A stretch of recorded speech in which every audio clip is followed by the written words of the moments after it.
于天二女儿于怨气，即将补庆婚宴，却传出李亚平抱怨彭恰恰没来，只包3600，到底红包要包多少才不失礼呢？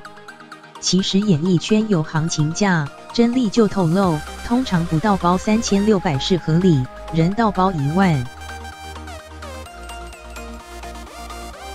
上节目模拟出席婚礼包礼金，艺人郭彦均包2600带一家大小，当场被众人炮轰。演艺圈婚礼价码到底该包多少？甄丽做了示范。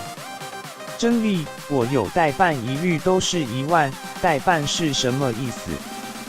就是我有带老公啊，或者是一起啊。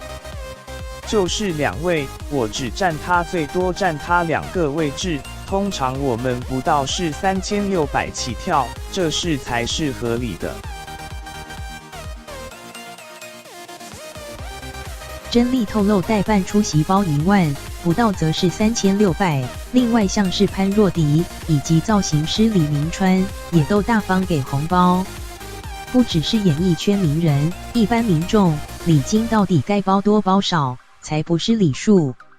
民众可能人家结婚也花很多钱，所以应该要包多一点。他们一桌那么多钱，包那么少，好像他们会亏钱。场地反而是还好，我还是比较看交情。